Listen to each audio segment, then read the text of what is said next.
Welcome everybody to this edition of Attention Talk Video. I'm your host, Attention and ADHD coach Jeff Copper, and we're here today with ADHD marriage consultant Melissa Orlov. Melissa, welcome to the show. Thank you.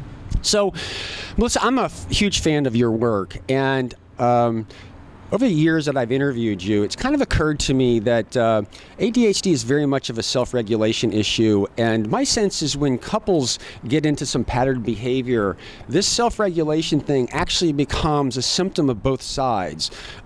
We've talked about various things, the symptom response thing over a period of time. The ADHD person has to develop the skills and understand what's going on, and they effortfully have to override that automatic behavior, and the spouse needs to override the reaction to that automatic behavior. So in a sense, I see what you do as self-regulation classes, and both people have to work on that. What are your thoughts on that?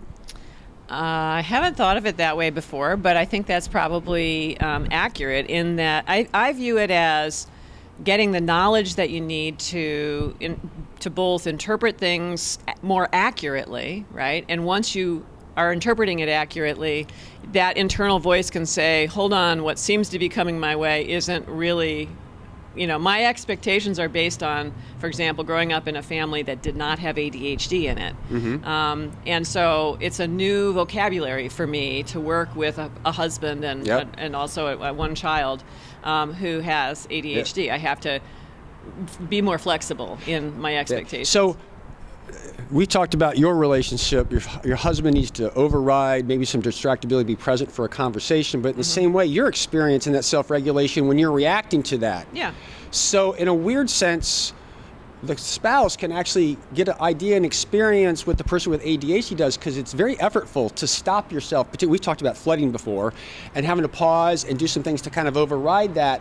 And again, I think this is really kind of interesting, because if you're the non-ADD spouse, a lot of times you're actually having to override that, which is the experience. And I'm doing this video because if that makes some sense and you can stand in that mindset, I just think it might be powerful for the non-ADD person. Yeah, no, I think it's absolutely correct that ADHD, the non-ADHD partners also have to be mindful in their relationship. I have to tell you, as I'm hearing you say this, what's going through my mind is any successful relationship has to have both partners being mindful.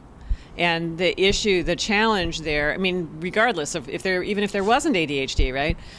You have to continue to be thoughtful about how do you be respectful, et cetera. How do you accommodate the other person? The challenges are just greater when the ADHD is there.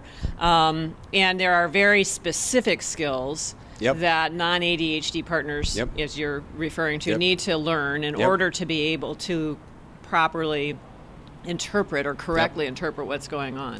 And the reason I'm such a fan of yours is you help couples go through that process together to do that self-regulation. I'm really doing a similar thing. I'm doing the same thing, because we both have our tricks and stuff to try to get them through that, to pause, down, regulate, make that happen. So I really appreciate you coming. This has been a really fun interview. Thanks. If you've enjoyed this or want to get other tips, please subscribe to Attention Talk Video. We hope you've enjoyed the show, and thanks again for coming on. My pleasure.